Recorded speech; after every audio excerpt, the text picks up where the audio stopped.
Hello friend, YouTube रे मोर प्रथम video.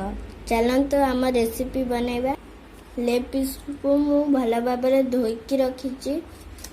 चलते आम सामग्री देखा। चिकन मसाला, गरम मसाला गोटे चामच, हलदी गोटे चामच, लंका गुंड गोटे चामच, स्वाद अनुसार लुण, कॉर्नफ्लावर गोटे बड़ चामच, मैदा गोटे बड़ चामच, आउ मो लेंबू चिपुड़ी की रखी। आउ कलर करने ये रखी।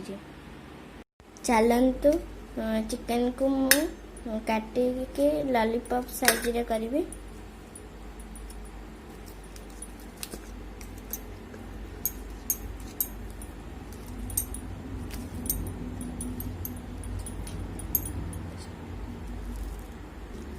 देखो आम लॉलीपॉप साइज रे हो गला।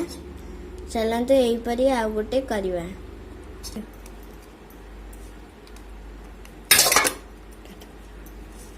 देखो आमर साइज रे लॉलीपॉप हो गला। आमे आपको मसला देकी गोले की रखिबा।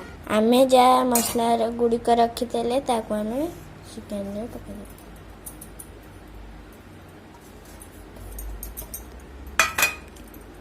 और लेंबू पकईदे।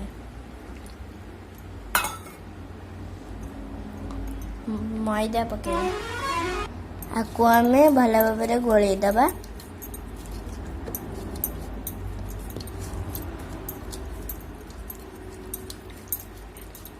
कलर देखापी आम कलर पकईदबा।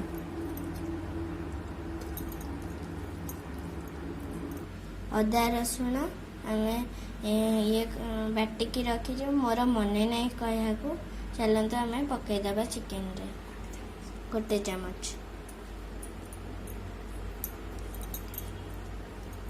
भल भाव अदा रसुण को भी गोलैदबा।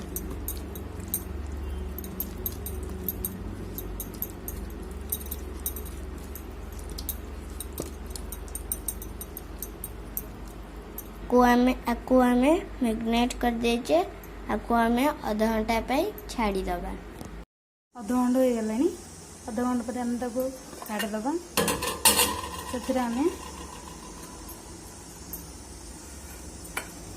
कॉर्नफ्लोर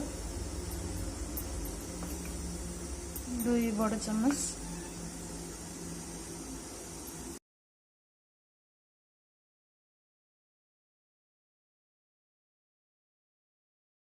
तेल गरम हो गला। ताको चिकन आम भल भाव गोल की रखी। एबे आम ताको छाणीबा। गैस को आम लो मीडियम रखिदबा ताकि चिकन टा भल कर छाणी हम। वाह,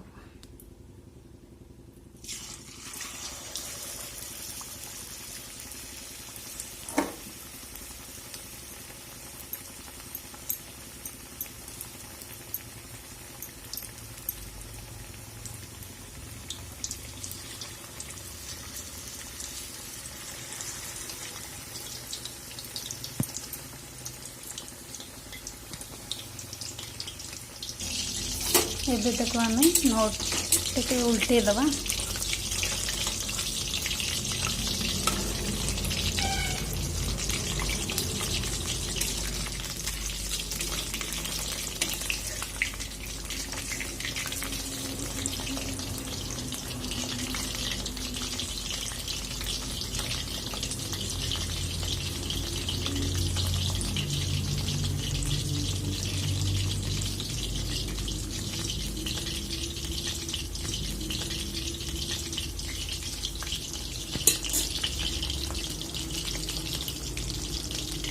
एबे आम ताको हवापाई किस समय छाड़ीदबा।